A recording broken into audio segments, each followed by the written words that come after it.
Quran surah 14 ayat 7. La in syakartum la azidannakum. Kata Allah, kalau benar syukurmu ini, sujud kita yang kedua itu, kalau benar syukurmu ini, maka aku akan terus tambahkan. Bukan hanya yang engkau minta sekarang, apapun yang aku membutuhkan, apapun yang engkau butuhkan, aku berikan. Kalau Anda minta kan berpeluang dikabulkan. Anda mau minta apa? Nanti akan diajarkan oleh Nabi beberapa kalimat yang kalau Anda bacakan itu akan diberikan semua yang terbaik dunia, alam kubur, dan akhirat. 3 dimensi kehidupan.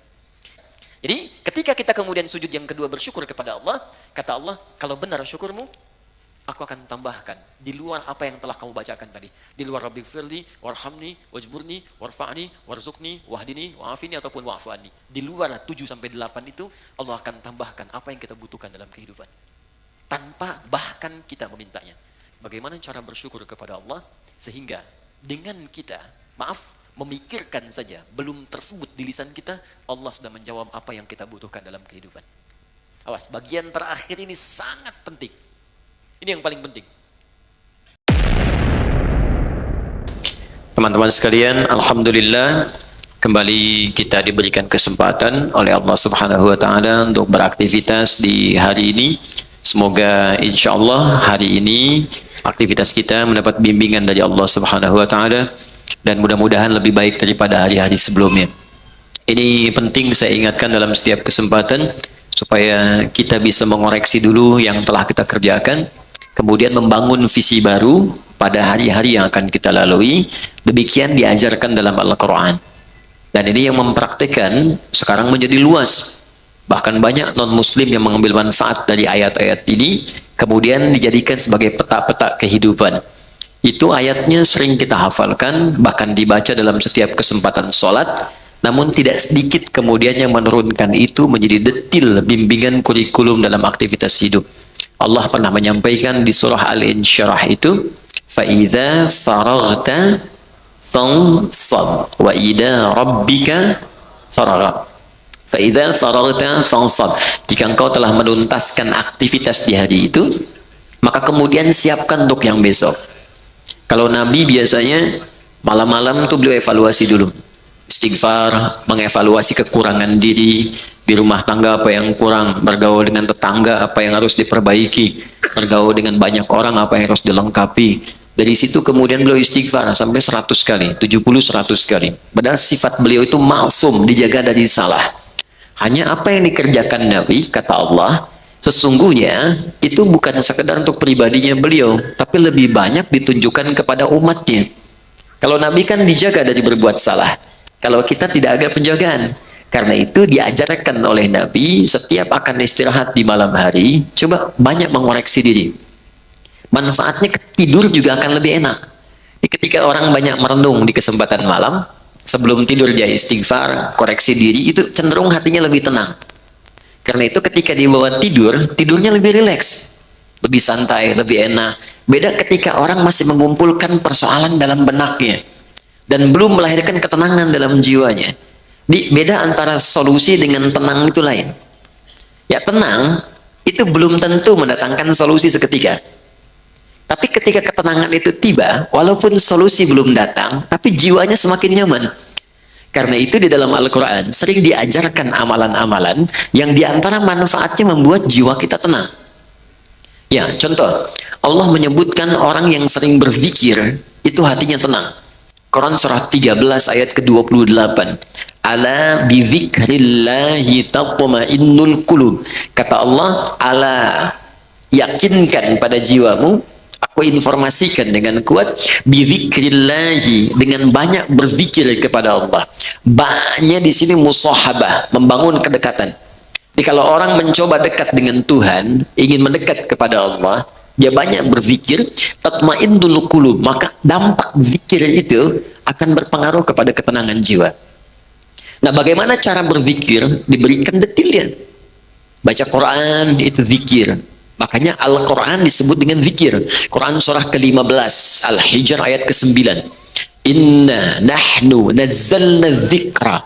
Kami telah turunkan Al-Quran sebagai zikir. Jadi kalau teman-teman sedang baca Al-Quran, itu ada ketenangan. Zikir di situ.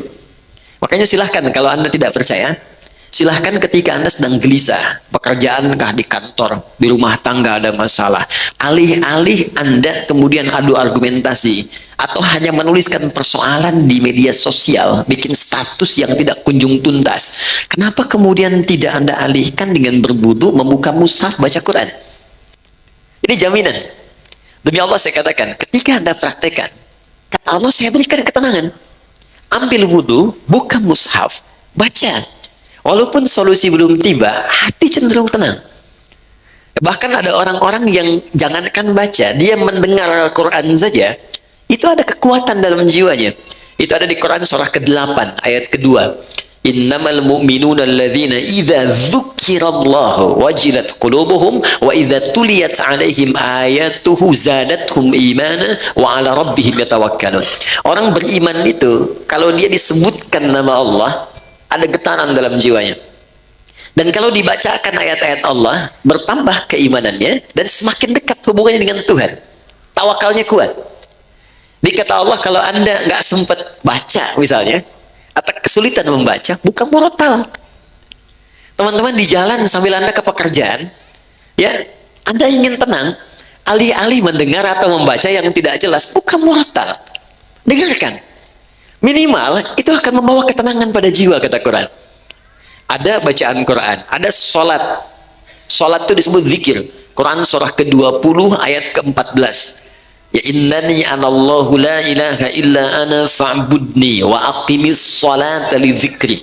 Kata Allah, saya Allah, tidak ada Tuhan selain saya. Sembah saya. Cara menyembah saya, tunaikan sholat sebagai zikir. Karena itu banyak dulu orang-orang yang ketika sedang gelisah, ada masalah, dia memilih untuk berwudu, ada yang datang ke masjid, ada yang sholat di rumahnya, minta solusi, minimal ketenangan tiba. Doa, bagian dari zikir. Ya, Quran surah ke-7, ayat ke-205. Wadhkur rabbaka fi nafsika tadarruan wa khifatan wa dunal jahri minal qaul.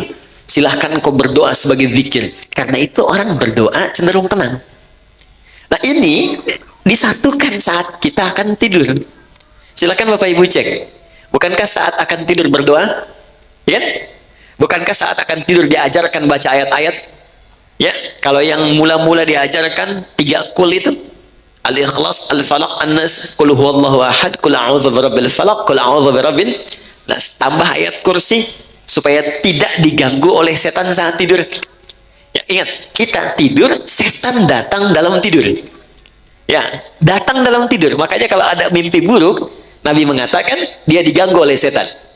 Ya, untuk itu kita meminta pencegahan kepada Allah yang tak mengantuk. Ingat, setan tak tidur, Allah tak ngantuk. Maka kita meminta bacakan ayat kursi. Ya, lempar dia dengan ayat kursi. Allahu la ilaha illa huwal la ta'khudhu sidatun wala naum. Ya, lempar dengan ayat kursi. Tidak cukup dengan ayatnya, dengan kursinya sekalian. Ya, bacakan itu. Kemudian ada yang sholat kan? Sholat dulu sebelum tidur kan? Ya, Nabi mengajarkan witir atau 2 rakaat sebelum kita tidur. Supaya apa? Supaya tenang. Jadi gini, saya ingin ajarkan, mohon maaf, berbagi bukan mengajarkan. Saya ingin berbagi begini. Agama itu ketika memerintahkan kepada kita, bukan ingin memberi beban. Ini cara berpikirnya ingin memberikan solusi. Ini ketika Allah minta kita sholat, sebetulnya ingin memberikan ketenangan. Minta kita berdoa supaya kita nyaman. Allah nggak butuh dengan sholat kita. Semuka langit dan bumi tidak bersujud kepada Allah, tidak akan menurunkan status Allah sebagai Tuhan. Cuma kita yang butuh.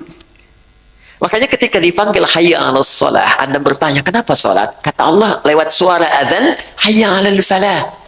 Yang aku berikan lewat sholat bukan beban, tapi kebahagiaan untukmu. Bukankah engkau selalu minta, ya Allah bahagiakan rumah tanggaku, ya Allah sukseskan pekerjaanku? Aku yang punya, datang kamu sujud, minta aku berikan. Karena itu di pertemuan terakhir kemarin kita memohon kepada Allah saat duduk di antara 2 sujud, minta banyak permohonan. Rabbil filli warhamni wajburni warfa'ni warzuqni, dan seterusnya. Minta kasih sayang, minta perlindungan, minta rizki, minta rahmat, minta kesehatan, dan seterusnya. Karena Allah yang punya. Pertanyaannya, Kenapa banyak orang meminta dalam sholat, kemudian belum ada yang terkabul atau satu dari sekian banyak belum dicapai?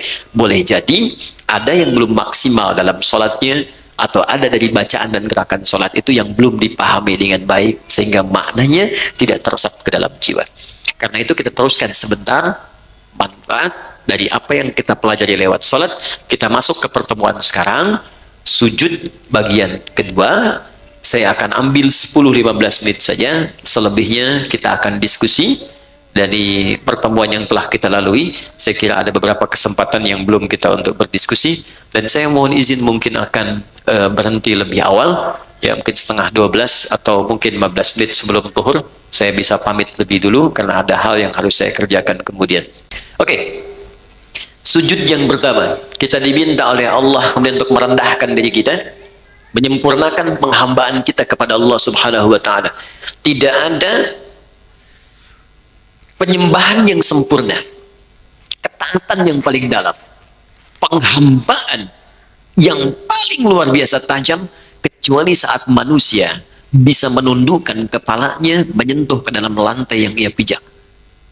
Jadi ketika seseorang sudah mulai bersujud, itu pertanda dia sudah merendahkan diri yang paling dalam. Dulu orang-orang di zaman dulu ada Persia, ada Romawi, bahkan ditiru kemudian oleh kerajaan-kerajaan di Nusantara di masa-masa lalu sebelum datang Islam. Untuk kemudian menghormati rajanya, dia ada yang bersujud, ada yang ruku seperti ini sudah kita bahas, ada yang sujud kemudian dia menempelkan bahkan kepala di lantainya untuk menandakan kepatuhan kepada rajanya. Apa yang didapatkan dari raja-raja dunia ini? Maaf, tidak seluruhnya diberikan. Tidak semua kebutuhan diberikan. Belum tentu dia sehat diberikan obat. Belum tentu keperluannya diberikan. Belum tentu dia gelisah ditenangkan. Tapi kemudian Allah berfirman, datang padaku, sujud kepadaku. Ketika engkau sujud, aku berikan apapun yang kau butuhkan dalam kehidupan. Bahkan turun Quran surah ke-48 ayat 29 yang pernah kita bacakan di pertemuan lalu. Muhammadur Rasulullah walladzina ma'ahu asyidda'u 'alal kuffar ruhama'u bainahum tarahum ruk'an sujjada yabtaguna fadlan minallahi wa ridwana. Umat Muhammad sallallahu alaihi wasallam itu tegas pada segala hal yang menyimpang, tapi juga penyayang terhadap sesamanya. Anda akan lihat mereka sering ruku dan sujud. Saat posisi sujud itulah dia kemudian bermohon kepada Allah semua kemuliaan yang mampu dia dapatkan. Itu tantangan. Jadi begitu Anda merendahkan di hadapan Allah, maka Allah berikan apa yang kamu butuhkan, aku akan berikan. Maka keluarlah hadis Nabi sallallahu alaihi wasallam. Perhatikan baik-baik kalimat Nabi-nya yang disampaikan dari Ibnu Abbas. An Ibnu Abbas radhiyallahu taala anhuma. Hadis riwayat Ibnu Abbas, semoga Allah meridai kepada beliau dan kepada kedua orang tuanya. An Nabi sallallahu alaihi wasallam, beliau menerima riwayat ini dari Nabi sallallahu alaihi wasallam. Perhatikan kalimatnya, aktsirud du'a. Jika Anda dalam posisi sujud, maka perbanyak permintaan. Doa. Minta, minta, minta, minta, minta. Ada seorang datang kepada Nabi, ya Rasulullah, tolong doakan saya masuk surga. Tolong doakan saya masuk surga. Apa jawab Nabi? Fa'inuni bikasratis sujud. Maka bantu saya dalam doa itu dengan engkau beramal memperbanyak sujud. Bahkan untuk surga pun sujud. Untuk dunia mau minta, silakan. Karena itulah di kesimpulan terakhir, orang yang sujudnya benar, ketika dia sujud menghambakan dirinya, dia katakan subhana rabbiyal a'la. Maha suci Allah yang paling tinggi di antara semua yang pernah dapati dalam kehidupan. Wa bihamdi, aku memujinya. Subhanakallahumma bihamdika Allahumma ighfirli. Aku minta ampun ya Allah kalau selama ini aku salah dalam penghormatan, salah dalam penghambaan. Ampuni saya ya Allah. Maka bangkit dia, didudukkan oleh Allah. Kata Allah, silahkan mau minta apa, aku berikan apapun yang kamu butuhkan. Maka Nabi ajarkanlah duduk di antara dua sujud untuk meminta kepada Allah beberapa permintaan yang kita butuhkan. Rabbighfirli warhamni wajburni warfa'ni warzuqni, dari sekian yang kita bahas di pertemuan yang lalu. Ada 7-8 permintaan. Silahkan minta. Makanya minta dengan hati, jangan cuma di lisan. Ketika Anda mengatakan Rabbighfirli, ingat punya dosa apa. Awas, jangan hambar. Kalau cuma hambar, cuma di lisan. Kalau cuma minta di lisan, itu sudah banyak yang mengerjakan. Ada orang Arab Baduy dulu begitu. Dan dikoreksi oleh Al-Quran. Buka Quran surah ke-49, ayat ke-14. Oke, Quran surah ke-49, Al-Hujurat. Ayat ke-14. Jadi ada orang yang sering berucap di lisannya, tapi tidak diikuti dengan hatinya. Jadi nggak ada kekhusyuan, nggak ada kenikmatan dalam jiwanya, nggak meresap permintaannya. Qalatil a'rabu amanna. Ada orang Arab Badui berkata kami beriman. Qul lam tu'minu. Kata Allah, katakan Muhammad SAW, kamu belum serius imannya. Walakin qulu aslamna. Tapi katakan kami baru berislam. Karena orang yang baru berislam itu baru mengucapkan syahadat di lisannya. Bukankah orang berislam baca syahadat? Syahadat itu kan kalimat iman kan? Baru di lisan, tapi belum masuk ke dalam jiwa. Walamma yadkhulul imanu fi qulubikum. Sementara iman itu belum sampai ke jiwa. Jadi kalau imannya sudah sampai ke jiwa, itu biasanya akan dibawa ke amal soleh. Jadi teman-teman, ini lisan mengucapkan kalimat iman. Perhatikan alurnya. Iman masuk ke dalam hati, ke jiwa kita. Lalu iman ini akan membimbing kita untuk beramal soleh. Karena itu setiap Anda menemukan kalimat iman dalam Al-Quran, pasti setelahnya amal soleh. Mau kalimatnya umum amal soleh, atau spesifik khusus amalan-amalannya. Quran surah 103. Wal asr, innal insana lafi, illa alladhina iman wa amilus soleh. Detilnya apa? Contoh detil. Ada yang sifatnya ibadah. Al-Baqarah ayat ketiga sampai ayat yang kelima itu. Baik, saya baca dari ayat kedua. Dzalikal kitabu la raiba fihi hudal lil muttaqin. Ayat tiganya, alladzina iman. Setelah itu wa yuqimunas shalah, dibawa dalam salat. Makanya orang-orang yang salat dengan imannya, maka bukan sekedar dia mengucapkan kalimat di lisannya, hatinya mengikuti. Karena iman ini sampai ke hati tadi. Jadi begitu lisan mengucapkan, hati kita meresapi. Itu yang cenderung membawa kekhusyuan. Jadi kalau hatinya nggak ikut, susah khusyunya. Misal, bagaimana untuk menghadirkan kekhusyuan itu? Kita paham yang kita bacakan. Lalu kita sertakan penyertaan di jiwa. Misal, kita baca tadi, Rabbighfirli, ya Allah ampuni aku. Logika sederhana mengatakan, orang yang minta ampun itu artinya punya salah kan? Nggak mungkin orang minta ampun kalau nggak punya salah. Oke, saya mau tanya pada Anda, siapa yang tidak punya kesalahan? Boleh angkat tangan. Saya pulang. Oke. Yang salahnya sedikit. Yang banyak. Oh, saking banyaknya kita susah ngangkat kan? Berarti ngaku kan? Kalau mau dirunut lagi, maaf. Berapa banyak kesalahan yang pernah kita lakukan pada orang tua? Tolong adil dan jujur pada diri kita. Berapa kali kalimat di lisan kita menyakiti ibunda yang pernah mengalirkan air mata? Berapa kali ayah pernah kecewa dengan kata-kata kita? Baru masuk ke rumah tangga, berapa kali lisan Anda menyakiti istri?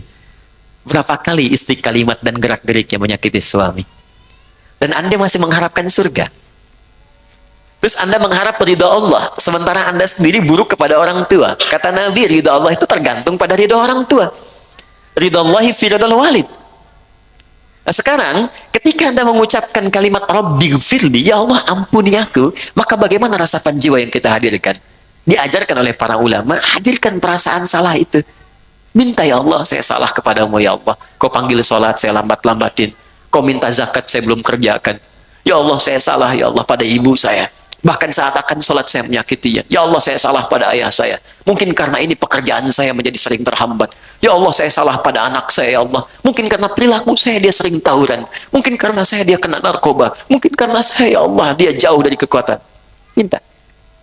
Ini hadirkan. Jadi kalau cuma di lisan, di jiwanya nggak ada, susah kekhusyuannya muncul. Warhamni, ya Allah, sayangi saya. Makanya kalau orang disayang oleh Allah, selesai sholat, dia menjadi penyayang. Karena dijaga oleh Allah. Nggak ada lisan, nggak ada kasar, tangan nggak ada kasar, terjaga. Nah, ini poinnya. Sampai minta rizki, sampai minta macam-macam. Begitu minta rizki, warzukni, hadirkan dalam jiwa. Ya Allah, lancarkan pekerjaan saya. Mudah-mudahan dengan pekerjaan ini saya bisa berzakat. Saya pengen haji, ya Allah. Saya pengen umrah, ya Allah. Saya pengen berinfak. Saya pengen membahagiakan keluarga saya. Saya pengen bantu kawan saya. Hadirkan di hati. Berapa banyak Anda sholat, tapi belum menghadirkan semua makna ini. Orang hanya berhenti di bacaan dan gerakan saja. Baca, gerak, dan selesai. Khusyunya sulit untuk didapatkan. Karena jiwanya tidak ikut.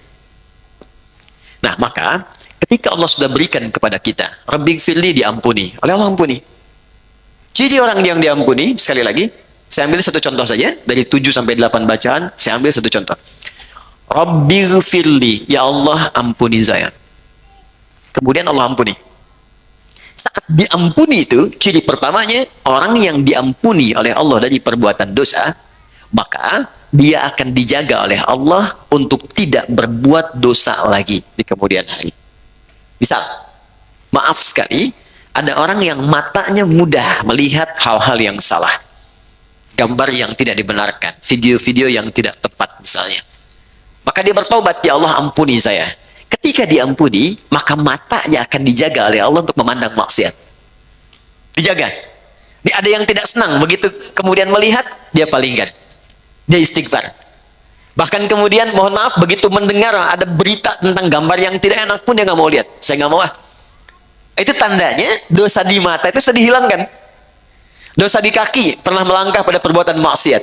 Ketika diampuni di kaki ini, maka ini akan dijaga. Melangkah kepada maksiat itu berat.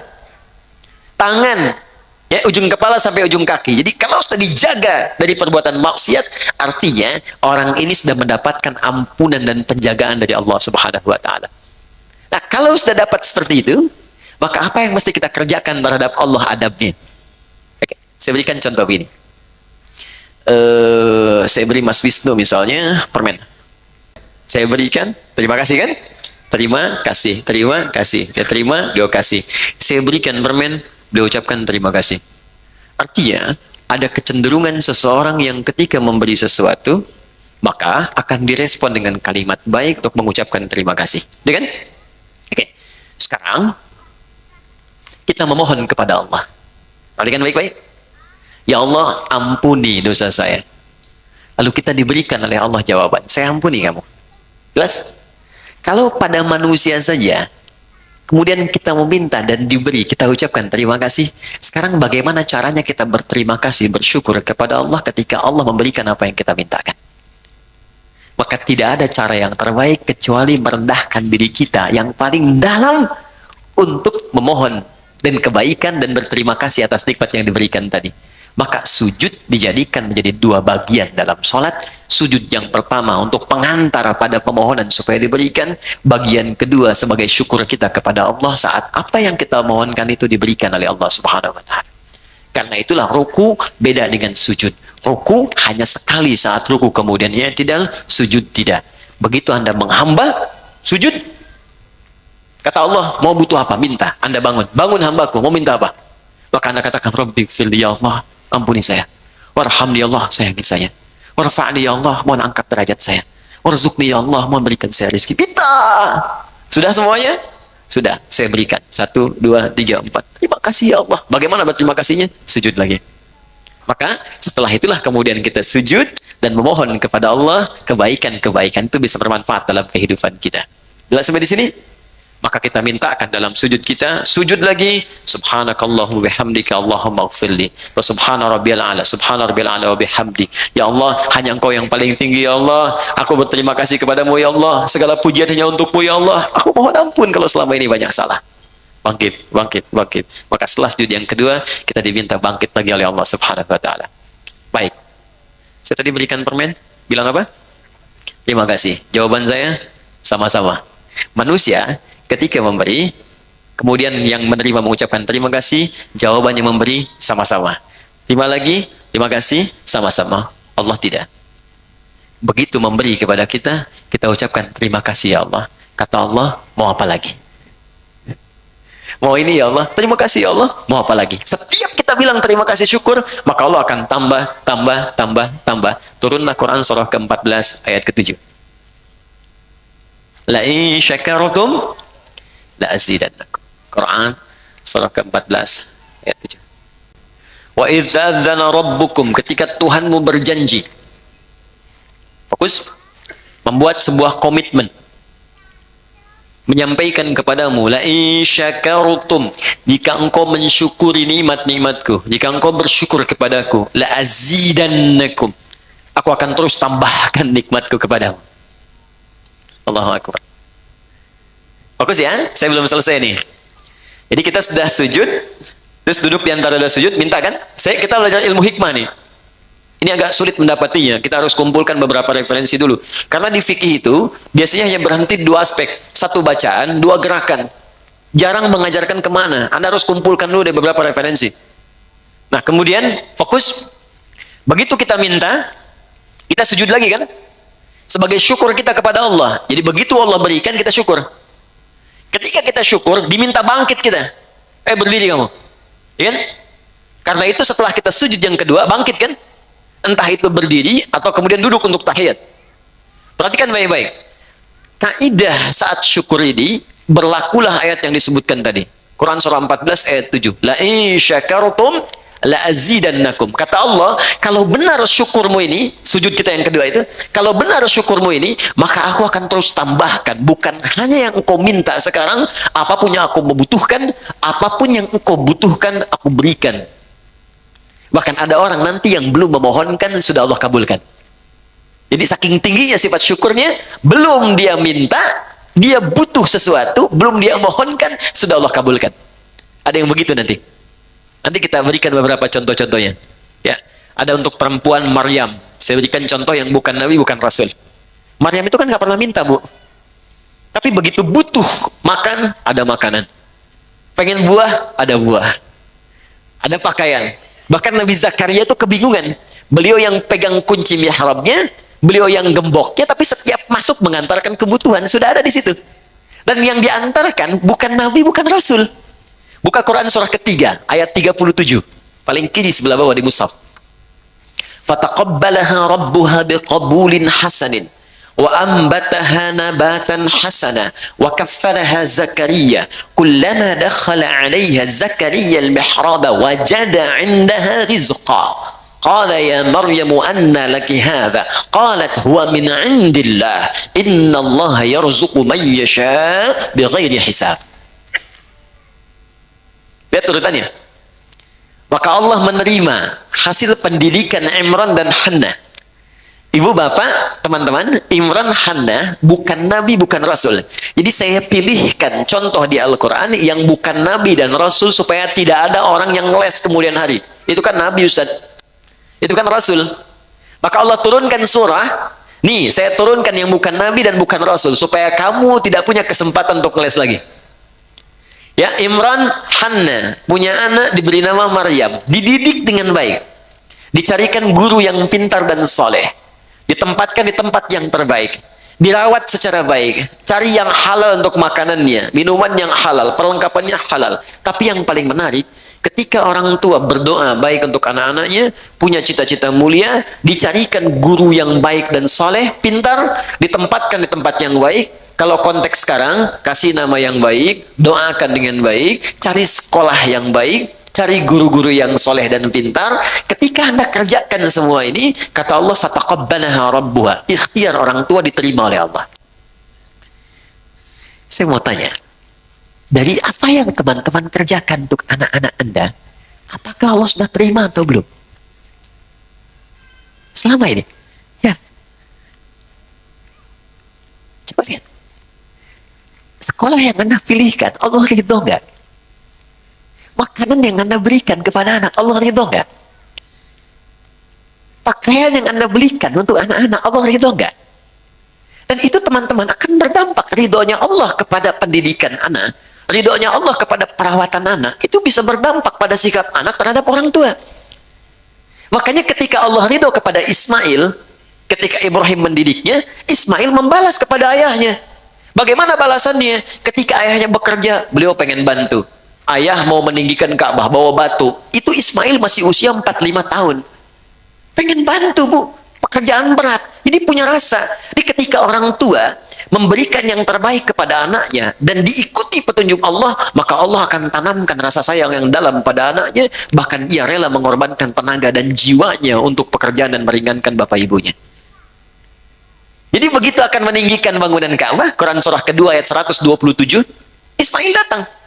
Wa idh yarfa'u Ibrahimul qawa'ida minal baiti wa Ismail. Ingatlah ketika Ibrahim sedang membawa batu untuk meninggikan bangunan Ka'bah, memijak. Pijakan pertama disebut makom. Sampai sekarang ada makom Ibrahim. Tiba-tiba di sudut yang lain datang Ismail membawa batu. Usia masih 45 tahun, belum dewasa. Dia mengatakan pada bapaknya, kalau bahasa kita, Pak boleh nggak saya bantu? Anak kecil. Sekarang ketika Anda bekerja, adakah anak kemudian berkata, Papa saya aja yang bersihin mobilnya, Mama saya aja yang bikinin tehnya? Atau jangan-jangan anak yang pakai mobil Anda yang cuci? Dan kita tidak bisa menyalahkan, kata Quran, jangan salahkan anak dulu, kembalikan pada diri kita. Apa yang sudah Anda berikan pada anak-anak, sehingga mereka tidak peka pada orang tuanya. Anak itu bersih, dia kosong, ingin diisi apa? Isi Mentos, ada Mentos. Saya sering masukkan tangan ke kiri, bukan karena ingin masukkan ya Pak Ibu, bukan. Karena saya nyimpen coklat di sini. Saya suka berpikir ada anak kecil ya, saya masukkan coklat. Saya simpan sini ya. Baik. Jadi, bahkan ketika mimpi pun, Quran surah 37, ayat 102 sampai 107. Bapaknya cuma mimpi. Inni ara fil manami anni azbahuka fanzur madza tara. Duhai anakku, papa bermimpi menyembelih engkau. Dalam mimpi menyembelih. Maka bagaimana pendapatmu? Sudah mulai dewasa. Ini menunjukkan kata Al-Quran, kalau anak sudah mulai dewasa, maka kurangi sayang-sayang, kurangi perintah, jadikan dia teman. Dia ada 3 tahapan di Quran. Kalau masih kecil, perbanyak sayang. Sayang, sayang, sayang, sayang, sayang. Sudah mulai agak besar, SD ke SMP, kurangi sayang, masukkan perintah. Itu manhaj Quran. Nanti ayatnya banyak. Sayangnya kurangi, perintah masuk. Sebab kalau sayang terus datang, nanti manja. Begitu diperintahkan, manjanya muncul. Dikurangi manjanya, masukkan perintah. Kalau sudah semakin dewasa lagi, SMP mungkin kelas 3, SMA kelas 1 naik, maka jadikan dia teman. Perintah kurangi, manja kurangi, sayang tetap dia adakan, cuman jadikan teman. Ajak sebagai teman diskusi. Kalau diperintahkan, dia bisa balikin, sebab nalarnya sudah mulai matang. Nah, ayo sholat, bapak aja belum siap-siap. Dan mulai muncul. Nah, Ibrahim mengajarkan, nak, bapak mimpi menyembelih kamu, bagaimana pendapatmu? Apa jawabnya Ismail? Ya abatis al-ma tu'mar, Pak, kerjakan sekarang yang diperintahkan. Saya yakin karena bapak Nabi mimpinya pasti benar. Kerjakan sekarang, jangan tunda. Insya Allah engkau akan dapati aku sabar dalam mengikuti itu semua. Jangankan tenaganya, nyawanya pun ia siapkan untuk meringankan beban pekerjaan orang tuanya. Deh. Kembalikan ke Maryam tadi. Ya, jadi ketika dirawat dengan benar, apa yang diberikan? Kullama dakhala 'alaika ahliya Zakaria al-mihrab. Setiap Nabi Zakaria masuk ke mihrabnya, tempatnya Maryam, wajada 'indaha rizqa. Semua sudah ada. Makanan ada, buah-buahan ada, minuman ada, pakaian ada. Bingung Nabi Zakaria. Qala ya Maryam wa anna laki hadza. Maryam, saya pegang kuncinya. Kenapa ada di situ semua? Dari mana semua ini masuk? Apa jawabannya? Qalat huwa min 'indillah. Kata Maryam, semua dari Allah. Tuh teman-teman, Bapak Ibu, jadi kalau ada anak dari kecil yang didengarkan padanya kalimat-kalimat baik, Allah, astagfirullah, alhamdulillah, masya Allah, subhanallah, maka lisan itu akan terbiasa mengucapkan kalimat itu di kemudian hari. Tapi kalau Anda suntikkan kalimat-kalimat yang kotor, tayangan-tayangan yang tak baik, maka itu yang biasa keluar nantinya. Makanya ada anak kecil diajak ke dokter, itu yang kalimatnya istighfar. Mau disuntik, astagfirullah ya Allah, astagfirullah ya Allah, astagfirullah. Itu keluar itu. Ya Anda ajarkan tayo, ya keluarnya tayo. Ya. Anda ajarkan robot, ya keluarnya robot. Nah, itu gambarannya. Jadi ketika kita kemudian sujud yang kedua bersyukur kepada Allah, kata Allah, kalau benar syukurmu, aku akan tambahkan di luar apa yang telah kamu bacakan tadi. Di luar Rabbighfirli, warhamni, wajburni, warfa'ni, warzukni, wahdini, wa'afini, ataupun wa'afani. Di luar 7 sampai 8 itu, Allah akan tambahkan apa yang kita butuhkan dalam kehidupan. Tanpa bahkan kita memintanya. Nah, saya mau berhenti di titik ini. Bagaimana cara bersyukur kepada Allah, sehingga dengan kita, memikirkan saja, belum tersebut di lisan kita, Allah sudah menjawab apa yang kita butuhkan dalam kehidupan. Jadi materi terakhir yang saya ingin sampaikan di poin ini. Syukur artinya usaha untuk mengungkapkan rasa terima kasih dan kebahagiaan. Upaya untuk mengungkapkan rasa terima kasih dan kebahagiaan atas nikmat yang diperoleh, upaya untuk mengungkapkan rasa terima kasih atau kebahagiaan atas nikmat yang diperoleh. Perhatikan bagian ini rahasianya. Perhatikan bagian ini. Dengan cara menggunakan nikmat itu sesuai dengan ketentuan yang Allah tetapkan. dengan cara menggunakan nikmat itu sesuai dengan ketentuan yang telah Allah tetapkan. Awas, bagian terakhir ini sangat penting. Ini yang paling penting. Contoh. Yuk, masih ingat teman-teman? Dalam duduk di antara dua sujud, apa yang kita ucapkan pertama kali? Rabbil firli. Ya Allah, ampuni aku. Orang yang sudah diampuni oleh Allah, maka cirinya organ tubuhnya akan dijaga oleh Allah dari perbuatan maksiat. Lalu kita bersyukur. Sujud, ya Allah terima kasih. Engkau ampuni dosaku. Maka ketika Anda bangkit lagi, utamanya selesai sholat kita, maka buktikan nikmat yang telah Allah berikan kepada kita itu dengan berusaha menjaga tubuh kita untuk digunakan pada hal yang telah Allah tetapkan. Contoh, kata Allah, mata itu hanya boleh melihat yang ini, yang baik-baik. Yang tak baik palingkan. Turun Quran surah ke-24 ayat 30 untuk laki-laki, 31 untuk perempuan. Qul lil mu'minina yaghuddu min absarihim. Katakan pada pria-pria yang punya iman. Masih ingat tadi di awal? Iman bersanding dengan salat. Alladzina yu'minuna bil ghaib wa yuqimunas shalah. Iman bersanding dengan salat. Katakan pada pria-pria yang punya iman. Katakan pada pria-pria yang telah salat. Ayat 31-nya wa qul lil mu'minat. Katakan pada perempuan-perempuan yang punya iman. Katakan pada perempuan-perempuan yang telah salat.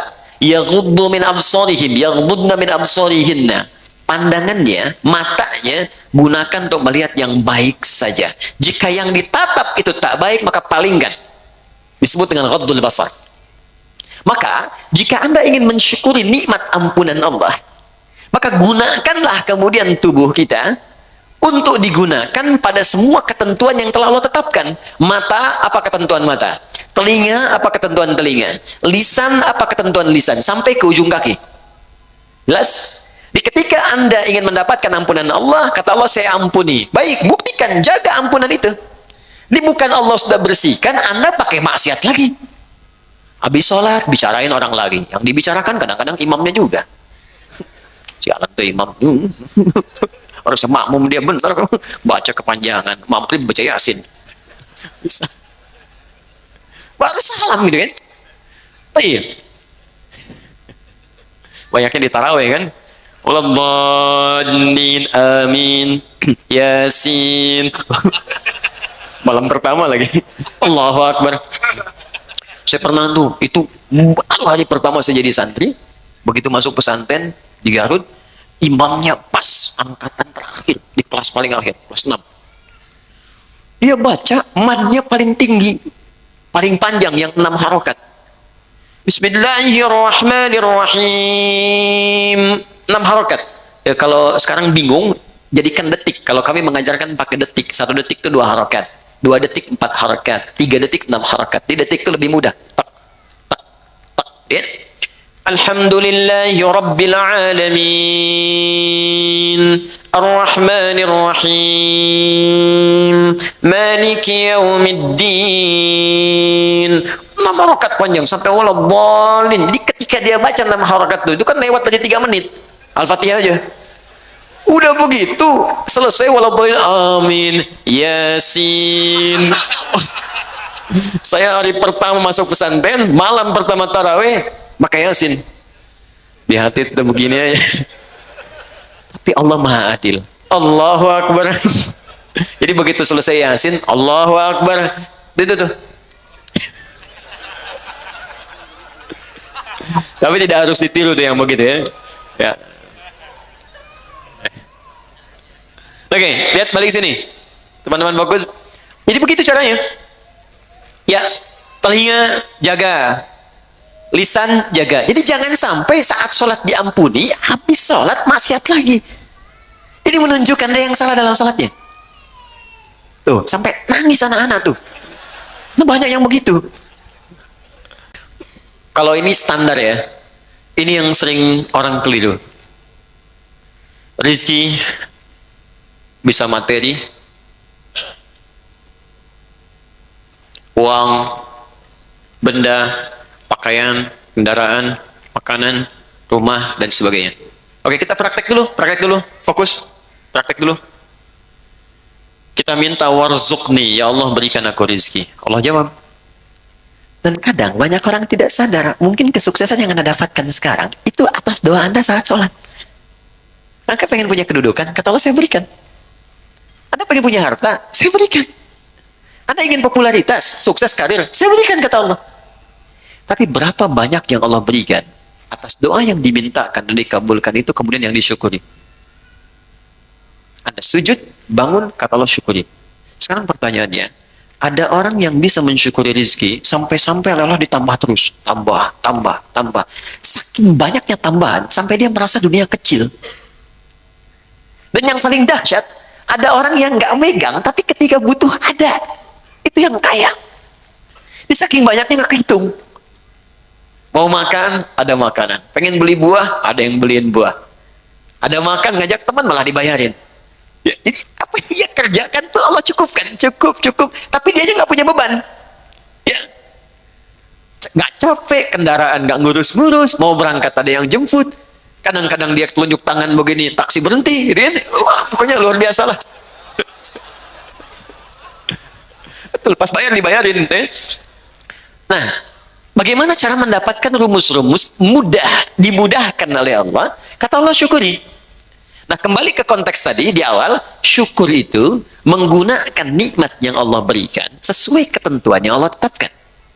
Contoh, maaf, saya tidak bermaksud untuk menyampaikan hal-hal yang kurang berkenaan, tapi ini untuk introspeksi kita. Allah katakan, cari pakaian untuk menutupi aurat.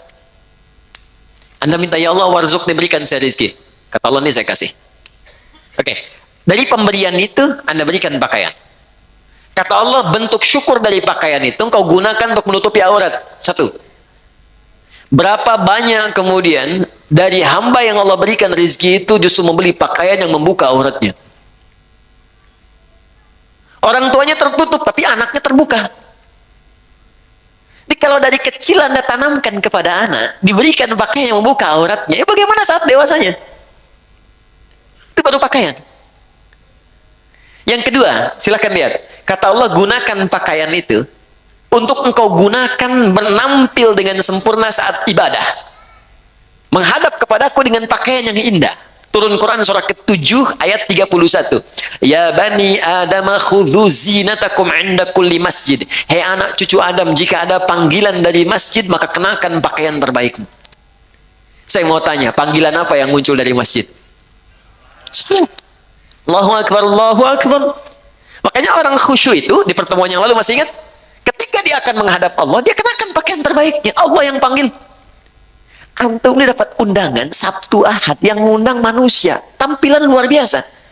Ada yang pesan dulu, jasnya dibikin dulu, sepatunya juga bikin dulu, mereknya ditampilkan dulu, hanya untuk penuhi undangan manusia yang belum tentu memenuhi kebutuhan kita, yang belum tentu memberikan solusi pada persoalan kita. Diundang makan cuma sekali, nambah nggak bisa. Ya. Solusi belum tentu hilang. Untuk menghadapi manusia saja, tampilan kita luar biasa. Kata Allah, kenapa ketika aku undang, tampilan kau biasa-biasa saja? Kan kurang adil, Bu, Pak, teman-teman. Yang paling unik yang dipakai di olahraga, itu pula yang dipakai dalam sholatnya. Ada yang dipakai kemudian rekreasi, itu pula yang dipakai dalam sholatnya. Apakah salah? Tidak. Sah menurut hukum. Tapi untuk bentuk syukur yang sempurna, itu belum paripurna. Jelas sampai sini? Baik. Saya kasih rumus begini. Ini rahasia. Tapi saya coba, dan hasilnya luar biasa. Baik, fokus baik-baik ya. Jadi begini. Kalau kita dapat rezeki, lagi ini rahasia. Kalau kita dapat rezeki berupa materi, rumus cepatnya pakai dulu untuk ibadah. Pakai untuk ibadah dulu. Sehingga pertama, hisab kita akan ringan di hadapan Allah. Ya. Saya biasanya kadang Allah titipkan, kasih pakaian lewat si fulan yang kirim pakaian. Tak pernah saya terima pertama kali, kecuali saya coba pakai ibadah dulu. Even itu orang cuma pakai kasih kaos. Pakai sholat sunnah. Pakai baca Quran, pakai sholat dulu. Maka apa yang terjadi? Karena semua benda yang akan kita kenakan itu akan bersaksi di hadapan Allah di hari kemudian. Ya, termasuk anggota tubuh. Al-yawma nakhtimu ala afwahim fatukallimuna aydihim wa tashhadu arjuluhum. Jadi mulut dikunci, tangan kaki bersaksi, termasuk benda-benda yang kita pijak kita kenakan. Di surah Az-Zalzalah, idza zulzilatil ardu wa akhrajal ardu wa qala al-insanu yauma idzin tuhadditsu akhbaraha. Pada saat kiamat itu terjadi, akan ada hisab dan semua benda yang kita pijak, yang kita kenakan akan bersaksi di hadapan Allah. Bayangkan, teman-teman, ketika baju itu tiba-tiba berkata kepada Allah, "Ya Allah, saya bersaksi, saya pernah dikenakan oleh si fulan ini untuk sholat kepadamu. Ya Allah, saya bersaksi dan dikenakan oleh si fulan ini, ya Allah, bangun tahajud mengenakan aku." Allahu Akbar. "Ya fulan, ketika aku berikan kepadamu nikmat berupa pakaian, apa yang kamu kerjakan?" "Ya Allah, saya bersaksi, pertama kali saya gunakan untuk memenuhi panggilanmu ke masjid." Maka sepatu itu berkata, "Benar ya Allah, Anda gunakan." Buka pintu, maaf, rumah Anda, masuk ke ruangan kamar Anda, buka kemudian lemari pakaian Anda, coba lihat setiap helai pakaian Anda, berapa banyak yang sudah digunakan untuk ibadah. Jangan-jangan ada di antara pakaian itu yang hanya dipakai untuk digunakan maksiat saja selama hidup. Maka saran saya, cepat tutupi dengan ibadah sebelum dia bersaksi di hadapan Allah dan memberatkan timbangan Anda pada keburukan. Anda sudah minta motor, sepeda aja belum bisa membawa Anda ke masjid. "Ya Allah, aku pengen motor." "Kamu ini gimana? Minta motor, beban kamu akan berat. Sepeda aja belum mampu mengantarkan kau ke masjid." Itu si fulan, sepeda dia nggak punya, motor nggak pernah mimpi, mobil nggak pernah berharap, kakinya bisa dipakai mengantarkan dia ke masjid. Jarak dia ke masjid 2 kilo. Kamu cuma 20 meter ke masjid. Sepeda sudah saya berikan, motor sudah saya limpahkan, mobil saya anugerahkan, mereknya bermacam-macam, belum mengantarkan kau juga. Maka nikmat apalagi yang harus aku berikan kepadamu supaya engkau mau berangkat ke masjid itu? Jadi kalau ada teman-teman mengatakan warzukni, ini hati-hati ya. Anda meminta dalam salat warzukni, ya Allah berikan aku rizki, dan sudah Allah limpahkan, tapi rizki itu belum mampu mendekatkan Anda kepada Allah, maka mesti berhati-hati. Jangan-jangan ada istidraj di dalamnya. Istidraj. Limpahan yang terasa nikmat, tapi di balik itu ada kumpulan azab yang sedang menunggu. Maka segera bertobat, coba dicek. Punya sepeda, pernah dipakai untuk mengantar ke masjid belum? Pernah dipakai ibadah belum? Punya motor, pernah dipakai ibadah belum? Punya mobil, pernah dipakai ibadah belum? Pakaian berapa banyak pernah digunakan ibadah? Tulisan pena, handphone, berapa banyak dipakai maksiat? Bandingkan dengan taatnya. Semakin banyak ditata oleh kita untuk kepada hal-hal yang baik, syukur, maka semakin Allah akan tambahkan kepada kita nikmatnya. Itu gambarannya. Kalau ada yang macet di pertengahan, bukan karena dihambat, mungkin nikmat yang sudah ada belum dimaksimalkan untuk berbuat taat kepada Allah Subhanahu wa Ta'ala. Jelas sampai di sini? Oke. Karena itu kita cukupkan dulu sujud yang kedua, selesai kemudian tinggal aplikasinya. Ya, teman-teman, rezeki banyak ya. Ada anak-anak tuh, anak, cucu. Berapa yang sudah diinvestasikan pada kebaikan? Ingat, ketika Allah sampaikan jaga diri dari neraka, itu yang disebutkan pertama keluarga. Fokus. Qu anfusakum wa ahlikum nara. Jaga diri dan keluargamu dari neraka. Diri, keluarga, anak, pasangan, orang tua, ayah, suami, istri, selalu itu yang disebutkan. Itulah rizki.